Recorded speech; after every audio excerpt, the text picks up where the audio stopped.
आप सबका स्वागत है हमारे इस YouTube चैनल में। और आज मैं आपके साथ जो है सो एक पूरा सीरीज शुरू कर रहे हैं, जिसमें मैं आपको जितने भी आपके टॉपिक वाइज क्वेश्चंस रहेंगे जो मैं आपको इसमें कराऊंगा, सब्जेक्ट वाइज चलेंगे। पहले ज्योग्राफी को अभी हम शुरू किया है, और ज्योग्राफी में आपके जो टॉपिक वाइज क्वेश्चंस रहेंगे वहां से हम पर सेट के हिसाब से हम चलते जाएंगे। तो आज शुरू करते हैं, पहला सेट है आज। तो सबसे पहले अगर मैं जैसे बात करूं तो सौर प्रणाली की खोज किसने की थी। तो सौर प्रणाली का मतलब ये होता है कि आपका जो आपका सोलर सिस्टम वाला जो सोलर सिस्टम है या उसके बारे में जितनी भी इंफॉर्मेशन है या उसके बारे में सबसे पहले खोज किसने की। तो सबसे पहले मैं आपको कुछ बातें बता देता हूँ कि अगर मैं सौर प्रणाली की बात करूँ तो सबसे पहले आप ये कह सकते हैं कि अपने जो एस्ट्रोलॉजी है उसको एज अ सब्जेक्ट जो पढ़ने वाले हमारे साइंटिस्ट थे उनका नाम था एरिस्टोटेलिस। लेकिन अगर मैं आपसे बात करूं कि भाई हमारे जो सौर प्रणाली है, मतलब जो आपका जो सोलर सिस्टम है या इसके बारे में जो है सो आपका सबसे पहले अगर किसी ने पढ़ा तो किसने पढ़ा, ये कॉपरनिकस। कौन थे? कॉपरनिकस। तो कॉपरनिकस ने हमें जो है सो अपनी जो सौर प्रणाली है इसके बारे में हमें काफी सारी इंफॉर्मेशन इन्होंने दी है। अगर मैं इससे थोड़ा सा आगे बात करूं तो इन्होंने हमें एक सिद्धांत भी प्रस्तुत किया है। तो उस सिद्धांत का क्या नाम है? Heliocentric view. हेलियोसेंट्रिक व्यू का मतलब ये है कि इन्होंने हमें ये बताया कि देखिए साहब कि जो हमारी पृथ्वी है वो केंद्र में नहीं है, क्योंकि उससे पहले तो क्लॉडियस पैटोनॉमी ने हमें ये बताया था कि भैया देखिए कि भैया आज इससे पहले क्या है कि आपका जो जो हमारी पृथ्वी है वो केंद्र में है और बाकी सारे उसके आसपास अपने जो है सो चक्कर लगा रहे हैं, चाहे सूर्य हो या बाकी सारे ग्रह हो या उनके उपग्रह हो। लेकिन जब कॉपरनिकस आया तो कॉपरनिकस ने हमें ये बताया कि बोला नहीं नहीं सर ऐसा नहीं है, सूर्य केंद्र में है और बाकी सब ग्रह उसके चक्कर लगा रहे हैं। तो इसका जो करेक्ट आंसर है वो है आपका कॉपरनिकस। चलिए आगे बढ़ते हैं। सूर्य के चारों ओर घूमने वाले खगोलीय पिंड क्या कहलाते हैं? ग्रह, उपग्रह, क्षुद्रग्रह या उछलता है? तो बताइए कि सूर्य की चारों ओर घूमने वाले खगोलीय पिंड को क्या कहते हैं? बिल्कुल बताएं बताएं। तो जो जो जो आपके सूर्य के चारों ओर जो खगोलीय पिंड घूमते हैं उनको क्या कहते हैं? उनको हम ग्रह कहते हैं। भाई देखिए, अगर मैं बात करूं आज के डेट में कितने ग्रह हैं? 8। 8 हमारे जो ग्रह हैं उनकी संख्या कितनी है? 8 है। 9 हुआ करते थे, लेकिन प्लूटो को 2006 में जो एस्ट्रोनॉमिकल यूनियन की मीटिंग हुई थी आपकी जिनेवा में, तो जिनेवा में फिर उस मीटिंग में क्या किया गया था कि आपके जो प्लैनेट्स या जो ग्रह हैं उनकी एक निश्चित जो है सो डेफिनेशन आपकी जो है सो एक निर्धारित की गई, जिसमें मैं अगर मैं बात करूं तो कुछ शर्तें रखी गई कि अगर किसी को ग्रह बनना है तो उसको निम्नलिखित शर्तों को पूरा करना पड़ेगा। जैसे कि अगर किसी को भी ग्रह बनना है तो उसका अपना एक भार यानी कि उसका एक अपना एक मास होना चाहिए। दूसरा ये कहा गया कि वो जो है सो सूर्य की परिक्रमा या सूर्य की परिक्रमा यानी कि सूर्य का रेवोल्यूशन करता हुआ होना चाहिए। तीसरा ये कहा गया कि यार वो अपने रास्ते पे जाए, किसी दूसरे ग्रह का रास्ता ना काटे। कहने का मतलब ये है कि वो अपने अपने जो है सो अपने ऑर्बिट में चले, किसी दूसरे ग्रह के ऑर्बिट या उसकी जो कक्षा है उसे ना काटे। लेकिन प्लूटो इसमें तीसरे वाले जो शर्त है वो पूरी नहीं करता है, क्योंकि वो जो है सो सैटर्न अपना जो है सो उसका आप कह सकते हैं कि कक्षा को काटते हुए चलता है। तो चलिए आगे थोड़ा सा बात करते हैं। किसी ग्रह के चारों ओर परिक्रमा करने वाले छोटे आकाशीय पिंड को क्या कहते हैं? अब देखिए, अभी इससे पहले जब मैंने क्वेश्चन में बात किया तो मैंने बात की थी कि भाई सूर्य के आसपास जो चक्कर लगाते हैं जितने भी जो पिंड हैं आपके, उनको क्या कहते हैं? तो उनको हम ग्रह कहते हैं। लेकिन ग्रहों के चारों ओर अगर कोई आकाशीय पिंड चक्कर लगा रहा है तो उसे सीधी सी बात है क्या कहते हैं? उपग्रह कहते हैं। तो उसे हम क्या कहते हैं? उपग्रह कहते हैं, या उसे हम सैटेलाइट कहते हैं। ठीक है ना। पृथ्वी की कितनी सैटेलाइट्स हैं? एक। क्या नाम है? चंद्रमा।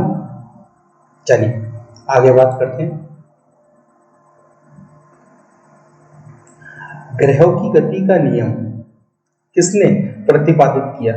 तो भाई जो हमारे ग्रह हैं उनकी गति मतलब उनका जो मोशन है, तो उनके मोशन का जो नियम है वो हमें किसने बताया? न्यूटन ने, या केपलर्स ने, या कोपरनिकस ने, या गैलीलियो ने? देखिए, अगर मैं बात करूं तो जो गैलीलियो ने हमें सबसे प्रथम, जो आप कह सकते हो कि जो टेलीस्कोप है, तो टेलीस्कोप की खोज अगर जो की गई है वो गैलीलियो द्वारा की गई। ठीक है ना। जो टेलीस्कोप की खोज है वो किसने की? गैलीलियो ने की है। और गैलीलियो ने सर्वप्रथम जो हमारा सौरमंडल है उसको दूरबीन के द्वारा देखा, और इन्होंने पता लगाया कि देखिए साहब कि सिर्फ पृथ्वी नहीं है, उसके इस तरफ जब उन्होंने एक तरफ देखा तो उनको दो ग्रह नजर आते हैं, जिसमें आपका मंगल था, मार्स था, बृहस्पति था, जुपिटर था, और उसके बाद उसका सैटर्न यानी कि शनि था। उसके अगर एक दूसरी तरफ देखा तो उन्होंने पाया कि यार एक तरफ इसके अब वीनस है और मरकरी, बुध है, और आपका जो है सो वीनस है। तो ये है कॉपरनिकस थे, जैसे मैंने इससे पहले आपसे बात की कि कॉपरनिकस ने हमें हेलियोसेंट्रिक व्यू या सूर्य केंद्रित परिकल्पना दी है। केपलर के बारे में बात करें तो हम ये है, तो जो आपका केपलर ने हमें जो है सो अपने ग्रहों की गति के बारे में नियम बताए हैं। चलिए, सौरमंडल में कुल कितने ग्रह हैं? जैसे मैंने इससे पहले जस्ट आपको थोड़ी देर पहले बताया कि पहले 9 हुआ करते थे, लेकिन अब प्लूटो कुछ शर्तें पूरी नहीं करता है ग्रह होने की। जो डेफिनेशन दी गई है या जो आपका उनके लिए मानक रखे गए हैं, उसमें एक मानक पे खरा नहीं उतरता, जिसकी वजह से उसको ग्रह की श्रेणी से निकालकर एक नई श्रेणी उनके लिए बनाई गई है। कुल इस तरीके के ग्रह अभी तक 5 हैं हमारे पास, उसमें से प्लूटो एक है, जिनको हम मोना ग्रह या ध्रुव प्लैनेट कहते हैं। तो ये है, तो अभी जो है सो आपके कुल जो है सो 8 ग्रह हैं। ये 9 यहाँ गलती से है, लेकिन आप आज की डेट में 8 ग्रह हैं। देखो, सूर्य से बढ़ती दूरी के अनुसार ग्रहों का निम्नलिखित में से क्या क्रम है?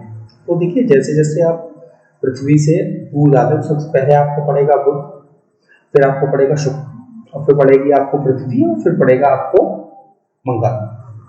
तो इसका जो सही यहाँ पर जो क्रम है वो है बुध, शुक्र, पृथ्वी, मंगल। इसके बाद आपको बृहस्पति पड़ता है, शनि पड़ता है, फिर आरुण पड़ता है, फिर आपका वरुण पड़ता है। चलिए आगे बढ़ते हैं। पृथ्वी से बढ़ती दूरी के अनुसार ग्रहों का निम्न में से कौन सा क्रम सही है? अब देखिए, ये भी आपका क्वेश्चन वही है कि बढ़ती हुई दूरी के हिसाब से बताना है। जैसे मैंने आपको अभी बताया कि बढ़ती हुई दूरी के हिसाब से सबसे पहले आपका बुध आता है, फिर मंगल, फिर आपका शुक्र है, शुक्र के बाद फिर आपका पृथ्वी है, और पृथ्वी के बाद आपका मंगल है, मंगल के बाद बृहस्पति है। तो अब इसमें आप देख सकते हैं, तो यहाँ पर आपको दिखे कि भैया शुक्र है, शुक्र के बाद आप मंगल को रख सकते हैं, लेकिन यहाँ पर ये जो बुध है ये आपको गलत है यहाँ पे। और यहाँ पे अगर आप देखोगे तो मंगल, शुक्र, बृहस्पति, बुध, तो इनमें से सही कौन सा है? सही जो है वो है शुक्र, फिर मंगल, फिर बुध, और फिर बृहस्पति। तो बढ़ती हुई दूरी के अनुसार है ये। आकार के अनुसार सौरमंडल में ग्रहों का अवरोही क्रम क्या है? तो देखिए, बढ़ते हुए आकार के अनुसार, अगर मैं आकार की बात करूँ तो आपको ध्यान रखना है कि जो हमारे ग्रह हैं 8, उसमें तो शुरू के 4 ग्रह हैं, जिसमें आपका मंगल, जिसमें आपका बुध, शुक्र, पृथ्वी और मंगल, ये चारों को आंतरिक ग्रह इंटरनल प्लैनेट्स कहा जाता है। और जो बाहर के ग्रह हैं, चाहे आपका बृहस्पति हो, चाहे शनि हो, चाहे अरुण हो, चाहे वरुण हो, इनको हम बाहरी ग्रह कहते हैं या आउटर प्लैनेट्स कहते हैं। इसके जो आंतरिक ग्रह हैं वो ठोस हैं, और जो इनके बाहरी ग्रह हैं वो गैस के बने हुए पिंड हैं।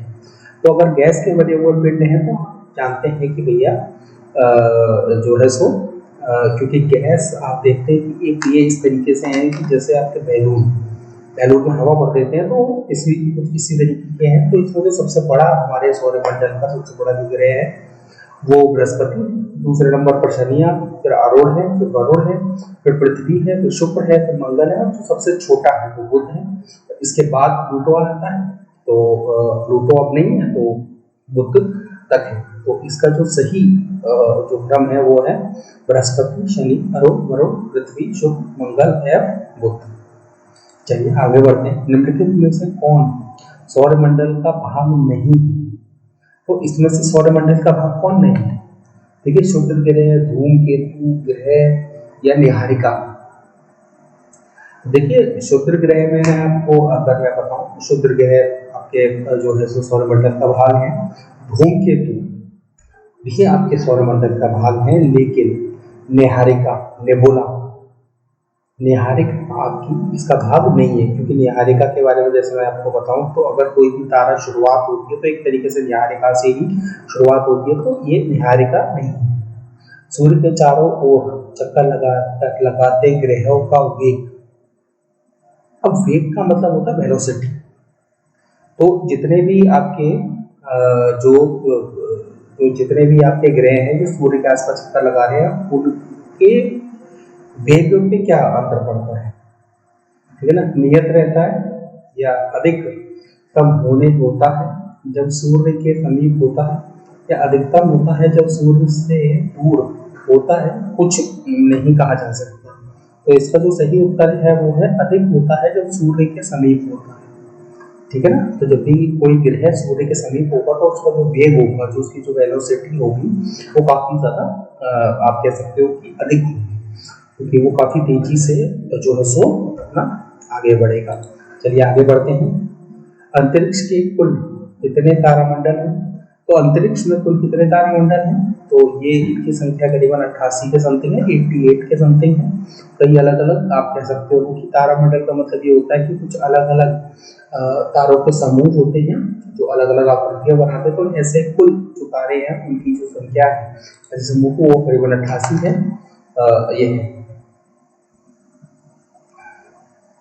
आगे मैं बात करता हूँ पार्थिव ग्रहों की संख्या कितनी है। पार्थिव ग्रह का जो है सो इनकी जो कुल संख्या है, जैसे मैंने आपको बताया, देखो पार्थिव या आंतरिक ग्रह, जैसे मैंने आपको अभी बताया कि इनकी संख्या 4 है। बुध, शुक्र, पृथ्वी और मंगल, इनको ही हम आंतरिक ग्रह या पार्थिव ग्रह भी कहते हैं। तो आप लोगों को ध्यान रखना है कि इनकी संख्या 4 है। निम्नलिखित में से कौन सा पार्थिव ग्रह नहीं है? तो अभी जैसे मैंने जस्ट आपको बताया कि बुध, शुक्र और मंगल पार्थिव ग्रह, और शनि जो है सो पार्थिव ग्रह नहीं है। ब्रह्मांड ना बाहरी ग्रह या बृहस्पति सदृश ग्रहों की संख्या कितनी है? अगर मैं इनकी संख्या आपको बात करूं तो इनकी संख्या भी 4 है। तो इसमें आपका जो आता है वो बृहस्पति, शनि, मंगल और बृहस्पति, शनि, अरुण और वरुण, ये 4 ग्रह इसमें आते हैं। तो ये है। चलिए आगे बढ़ते हैं। बृहस्पति सदृश ग्रहों से सम्मिलित नहीं है। तो अगर बृहस्पति जो है सो इसमें शनि, अरुण, वरुण, मंगल में से इनमें से आपको दिखेगा तो ये मंगल इसका सही उत्तर है। ये आपका बाहरी जरूर ग्रह है, ये बाहरी ग्रह नहीं, ये आंतरिक ग्रह है। निम्नलिखित में से किन ग्रहों को छोड़कर शेष सभी ग्रह सूर्य के चारों ओर वामाव्रत घूमते हैं? तो इन 2 ग्रहों को छोड़कर शेष सभी ग्रह सूर्य के चारों ओर घूमते हैं। तो मतलब आप कह सकते हो कि बुध और शुक्र और पृथ्वी या शुक्र, अरुण और वरुण, और शुक्र या जो है सो अरुण। तो इसका जो सही उत्तर है वो आपको शुक्र और अरुण के रूप में मिलेगा, क्योंकि ये हमेशा सुई की दिशा में गति करते हैं। तो बाकी सारे ग्रह सुई की विपरीत जो दिशा है उसमें जो है सो आपकी गति करते हैं। चलिए आपको आगे बढ़ते हैं। सौरमंडल का जन्मदाता किसे कहा जाता है? तो सौरमंडल का जो जो जन्मदाता है वो सूर्य है। अगर मैं आपको बताऊं तो सूर्य जो है सो सौर का मंडल का जन्मदाता है, क्योंकि करीबन आप ये कह सकते हैं कि 98% भाग होंगे। अगर मैं अपने सौरमंडल की बात करूं तो उसमें 98% भाग सिर्फ इस सूर्य का है। बाकी में जो है सो आपके जितने भी ग्रह हैं, उपग्रह हैं, चाहे धूमकेतु हो, चाहे उल्का पिंड हो, चाहे एस्ट्रॉइड बेल्ट हो या शुद्ध ग्रह हो, जितना भी है सब कुछ वो उसमें ही आता है। ब्रह्मांड में विस्फोट तारा कहलाता है। तो धूमकेतु, उल्का या लुब्धक है ना, तो आपका लुब्धक या अभिनव तारा। तो अगर मैं विस्फोट तारे की बात करूं तो अभिनव तारे को हम विस्फोट तारा भी कहते हैं। वैज्ञानिक जिन्होंने सर्वप्रथम खोज की कि पृथ्वी सूर्य के चारों ओर घूमती है, जैसे मैंने आपको बताया था अभी, न्यूटन, डाल्टन, कोपरनिकस या आइंस्टीन। तो ये सबसे पहले जो खोज करी है वो की थी कोपरनिकस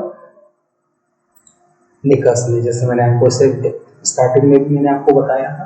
अब देखिए इसमें आपका आइंस्टीन है, डाल्टन है, न्यूटन है, तो इनमें से कोई संबंधित नहीं है।